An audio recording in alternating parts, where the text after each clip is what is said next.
Hello dear nursing student, आप लोग कैसे हैं? आई होप अच्छे होंगे।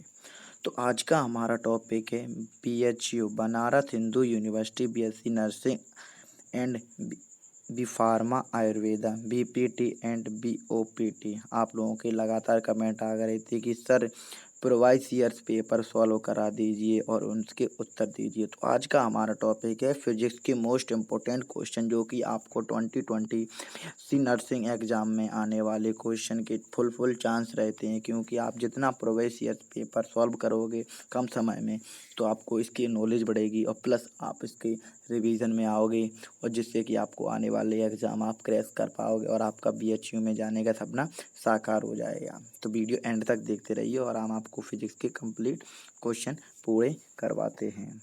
तो my name is Kishan Kumar और आप देख रहे हैं कृष्णा टावर यूट्यूब चैनल। तो अगर चैनल पर आप नए हैं और चैनल को सब्सक्राइब नहीं किया है तो प्लीज़ चैनल को सब्सक्राइब कर लीजिए, जिससे आने वाली वीडियो के नोटिफिकेशन आप तक तुरंत पहुँचे। और इस पर अगर आपको ये PDF चाहिए तो आप व्हाट्सअप लिंक हमारे व्हाट्सअप ग्रुप को ज्वाइन कर लीजिए, जिसकी लिंक मैंने डिस्क्रिप्शन में दे रखी है। तो आपको 10 साल तक के पेपर आपको हमारे यहाँ बिल्कुल मुफ्त में मैं प्रोवाइड करूँगा, बिल्कुल फ्री। तो वीडियो एंड तक वो तो व्हाट्सअप ग्रुप को ज्वाइन कर लीजिए, प्लस आपको लर्निंग ग्रुप जो कि हमारा टेलीग्राम ग्रुप है उसे भी ज्वाइन कर लीजिए। वहाँ पर आपको physics chemistry NCERT plus UPSC और आपको मोटिवेशनल वीडियो, आपको सबसे PDF जो कि मोस्ट इम्पोर्टेंट टॉपिक हैं, आपको सारी उसमें फ्री प्रोवाइड करूँगा। तो चलिए वीडियो स्टार्ट करते हैं, ना ज़्यादा आपका टाइम बर्बाद करते, चलिए वीडियो की तरफ चलते हैं। तो फर्स्ट क्वेश्चन में आपको इस प्रकार पूछ रहा है कि निम्नलिखित में से किस युग्म की व्योमों का समान नहीं है? व्योमों का समान नहीं है। तो इसमें इंग्लिश और हिंदी दोनों टाइप के क्वेश्चन आते हैं BHU BSc नर्सिंग में। तो आप लोगों को हिंदी में भी दिया गया है इसमें क्वेश्चन, इस PDF में आपको इंग्लिश में भी दिया रखा। अगर आप CBSC बोर्ड से हैं तो आप इंग्लिश में पढ़ सकते हैं, अगर आप हिंदी मीडियम बोर्ड से हैं तो आप हिंदी में पढ़ सकते हैं। तो मैं हिंदी मीडियम बोर्ड से हूँ तो अब मैं हिंदी में क्वेश्चन पढ़ के सुनाता हूँ। तो क्वेश्चन इस प्रकार, निम्नलिखित में से किस युग्म की बीमाएँ का एक समान नहीं है? ये ऑप्शन है जड़त्व एवं बल आघूर्ण, बी ऑप्शन कार्य एवं बल आघूर्ण, सी ऑप्शन है कोणीय संवेग एवं प्लांक नियतांक, डी ऑप्शन आवेश एवं संवेग। इस प्रकार आपको जो विमाओं से आपको करीब एक क्वेश्चन आपको पूछा जाएगा। आप विमाओं का पूरा चैप्टर आप कंप्लीट कर लीजिए, जिससे आने वाले एग्जाम में आपको सरल महसूस हो। तो इसका राइट आंसर है जड़त्व एवं बल आघूर्ण। जड़त्व एवं बल आघूर्ण मोस्ट इम्पोर्टेंट क्वेश्चन है, फर्स्ट इसका राइट आंसर है। तो नेक्स्ट क्वेश्चन है सेकंड क्वेश्चन। एक वस्तु को घर्षण रहित मार्ग पर विराम अवस्था से गुरुत्वाकर्षण के अधीन फिसलने हेतु छोड़ा जाता है। सरकने का यह मार्ग एक वृत्ताकार पथ पर अंत होती है, जिसकी व्यास d है। वस्तु की न्यूनतम ऊंचाई d है। d के रूप में प्रस्तुत करें, जहां से गिरने पर वस्तु वृत्ताकार पथ को पार कर सके। इस क्वेश्चन आपको सॉल्व करना है। ये आपको सिर्फ 10 सेकेंड मिलेंगे आपको। तो इसका राइट ऑप्शन हाँ आपको डायरेक्ट बताते हैं। इसमें है 4/5D और बी ऑप्शन है 5/4D और सी ऑप्शन है D और डी ऑप्शन है 2D। तो इसका राइट आंसर होगा 2D, यानी 4 ऑप्शन बिल्कुल राइट होगा। चलिए क्वेश्चन नंबर 3 की तरफ। कोई भी क्वेश्चन में आपको डाउट हो तो हम कमेंट करें, मैं आपको आपको बिल्कुल सॉल्व करके आपको दूंगा। चलिए क्वेश्चन नंबर 3 की तरफ। तो एक हवाई जहाज जमीन से 1960 मीटर ऊंचाई, मतलब जो एक प्लेन है 1960 ऊंचाई पर 600 किलोमीटर घंटा की 36 गतिज से उड़ रहा है। जब वह जमीन से एक ए बिंदु के ठीक ऊपर गुजरता है तब एक गोला गिराया जाता है। यदि यह गोला बिंदु बी पर गिराए तो ए बी की दूरी होगी। First option 1200 meter, B option 0.33 kilometer, C option 3.33 kilometer और सी ऑप्शन है 33 किलोमीटर। तो ये मोस्ट इम्पोर्टेंट है, ये नीट में ये 2019 में पूछा गया था क्वेश्चन, और ये उस बार भी पूछा गया। तो ये मोस्ट इम्पोर्टेंट, ये से आप नोट कर लीजिए। तो इसका राइट आंसर है 33.33 किलोमीटर, यानी आपको सी ऑप्शन बिल्कुल राइट ऑप्शन है। चलते क्वेश्चन नंबर 4 की तरफ। 4 में पूछ रहा है, एक वस्तु जिसका भार 15 न्यूटन है जमीन से 0.22 मीटर की ऊंचाई से तक उठाया जाता है तो वस्तु की गुरुत्वीय स्थितीय ऊर्जा में वृद्धि होगी लगभग। ए ऑप्शन है 310 जूल, बी ऑप्शन है 32 जूल, सी ऑप्शन है 3.3 जूल या फिर डी ऑप्शन 0.34 जूल। तो इसका राइट आंसर होगा सी, मतलब 33 जूल। क्वेश्चन नंबर चलते हैं 5 की तरफ। तो 5 हम आपको इंग्लिश में सुनाएंगे क्योंकि इसका कुछ इरेज हो चुका है। तो 5 में पूछ रहा है कि the absorption of the think of link by boating papers and walls. तो इसका फर्स्ट ए ऑप्शन है स्याही की श्यानता, बी ऑप्शन है कोशिका प्रकृति और सी ऑप्शन है इसका कि ग्योथा कागज की स्याही का वितरण या फिर डी ऑप्शन है साइफन प्रक्रिया। तो इसका राइट ऑप्शन है बी, मतलब कैपिलरी एक्शन प्रोमेनन।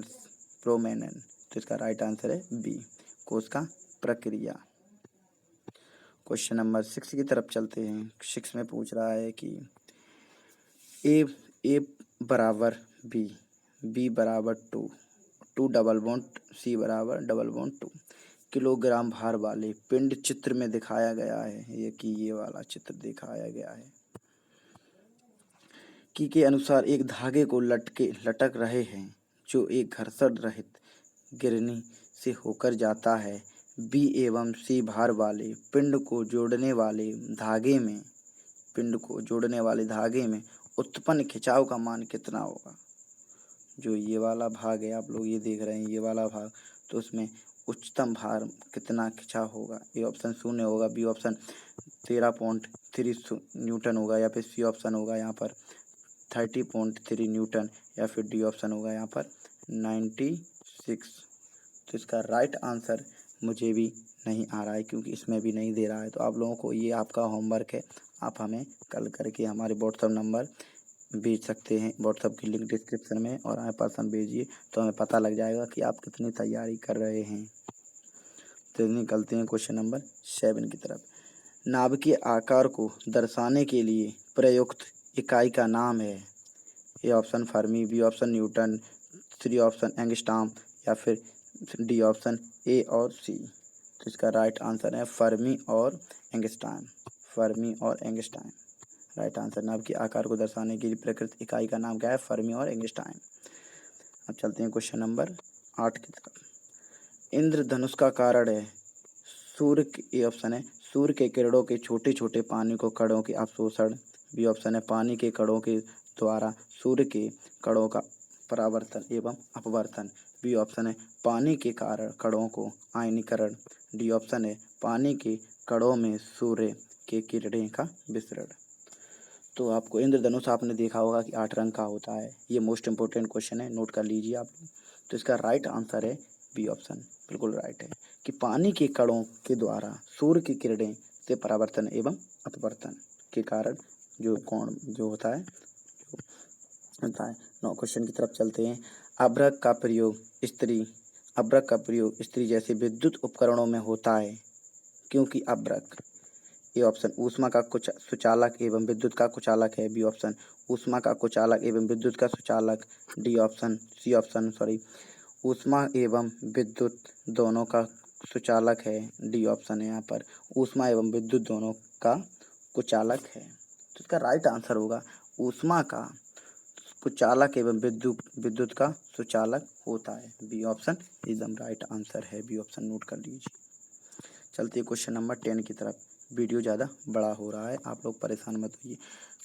तारकोल से भरे पीपे को खींचने की तुलना में लुढ़कना आसान है क्योंकि ये ऑप्शन खींचे जाने के दौरान पीपे का पूरा भार आरोपित होता है, बी ऑप्शन लेटने घर्षण खिसकाने के घर्षण की तुलना में बहुत कम होता है, बी सी ऑप्शन जब पीपे को खींचा जाता है तो पीपे का ज़्यादा तल क्षेत्र पर सड़क के संपर्क में आता है, और डी ऑप्शन है यहाँ पर कि द्रव होने के कारण लुढ़काए जाने के दौरान तारकोल पीपे में बहता है। तो इसका राइट आंसर है बी। लेटिन घर्षण से खाने से घर्षण की तुलना बहुत कम होती है। आप लोगों को ध्यान रहे, घर्षण की बी ऑप्शन एकदम राइट है। यहाँ पर 11 क्वेश्चन पूछ रहा है कि एक पतला एक सामान रोड जिसका भार m है और लंबाई l है और जड़त्व आघूर्ण अक्ष के परितः जो एक केंद्र से गुजरती है तो इसकी लंबाई लंबवत L0 तथा इसका जड़त्व आघूर्ण इसके एक सिरे से जाने वाली अक्ष जो किसी लंबाई की लंबवत है निम्न में से किसके बराबर होगी। तो ये किसके बराबर होगी, इसका राइट आंसर हो फर्स्ट 0। ये क्वेश्चन है, आप लोग सॉल्व कर सकते हैं। अगर आप लोगों को अच्छे से आता है तो सॉल्व कर कीजिए। क्वेश्चन नंबर 12 की तरफ चलते हैं कि पृथ्वी का औसत घनत्व, ये ऑप्शन जी के अनुपात है या फिर जी के व्युत्नुपातिक है। सी ऑप्शन जी पर निर्भर नहीं करता या फिर डी ऑप्शन जी पर जटिल कार्यफलन। तो इसका राइट आंसर है ए, जी के अनुपातिक है। पृथ्वी का औसत घनत्व है जी के अनुपातिक है। चलते क्वेश्चन नंबर 13 की तरफ। 13 में इस प्रकार पूछ रहा है कि 13 में अतिचालक वह पदार्थ है जिसमें ए ऑप्शन धारा केवल कम तापमान पर प्रभावित होती है। बी ऑप्शन धारा प्रवाहित में उच्च प्रतिरोधी प्रदर्शित करते हैं और सी ऑप्शन है धारा प्रवाहित के में शून्य प्रतिरोधी दर्शाते हैं या फिर डी ऑप्शन धारा केवल उच्च तापमान पर ही प्रभावित होती है। तो अर्धचालक चालक वह पदार्थ है जिनमें धारा प्रवाहित में शून्य प्रतिरोध दर्शाते हैं। शून्य, सी ऑप्शन एकदम राइट आंसर है।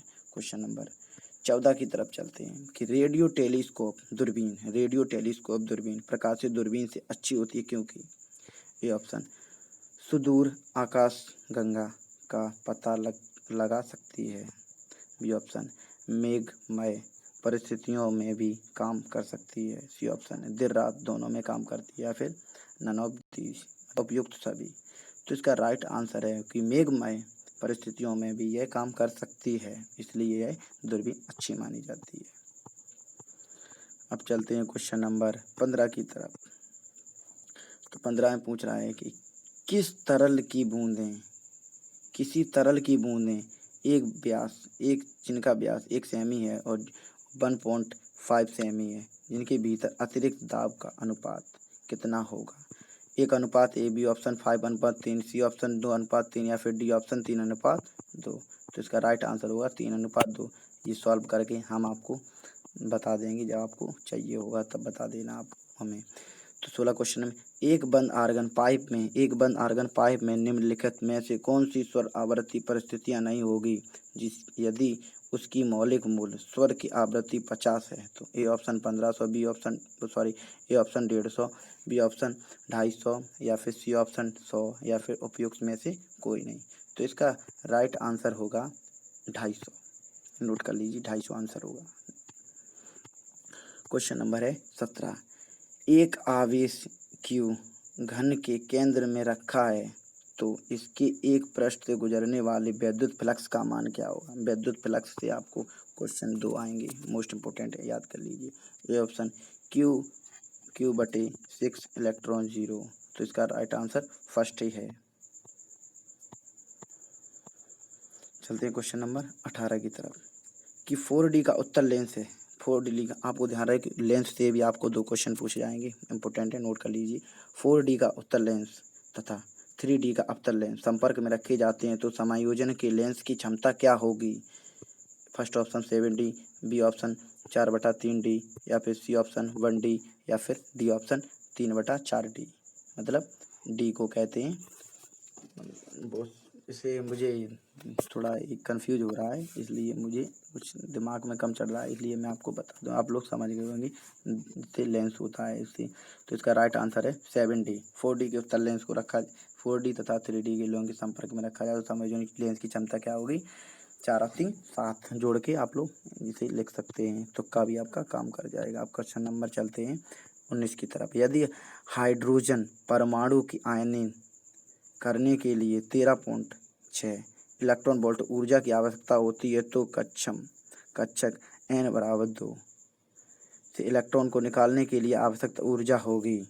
A option 10.2 electron volt 0 electron volt, या फिर सी ऑप्शन 3.4 इलेक्ट्रॉन वोल्ट, या फिर डी ऑप्शन होगा 6.8 इलेक्ट्रॉन वोल्ट। तो इसका राइट आंसर होगा 3.4 EV। नोट कर लीजिए। अब तो आज के लिए सिर्फ इतना ही। अब नेक्स्ट वीडियो में हम आपको क्वेश्चन बताएंगे और केमिस्ट्री के क्वेश्चन बताएंगे, सॉल्व करवाएंगे। तो आज के लिए सिर्फ इतना ही। तो चैनल पर नए हो तो चैनल को सब्सक्राइब कर लीजिए। अगर वीडियो थोड़ा बहुत अच्छा लगा हो तो लाइक करिए, दोस्तों के साथ शेयर करिए और एक अच्छा सा कमेंट कर दीजिए। अगर दोस्तों के साथ शेयर कर दो तो हमें सपोर्ट मिलता है। आपके जितने भी ग्रुप हैं आप सोशल मीडिया पर फैला दीजिए और हमें सपोर्ट कीजिए, और अपने दोस्तों को भी बोलिए कि इस चैनल को सब्सक्राइब करें। तो आज के लिए सिर्फ इतना ही। तब तक के लिए हम आप लोगों के विदा लेते हैं। तो प्लीज़ चैनल को सब्सक्राइब कर लीजिए, आने वाली अपडेट सबसे पहले मिलेगी। तो thanks for watching, please subscribe my YouTube channel. मिलते हैं किसी अच्छी वीडियो में अच्छे टॉपिक। तब तक के लिए जय हिंद, वंदे मातरम।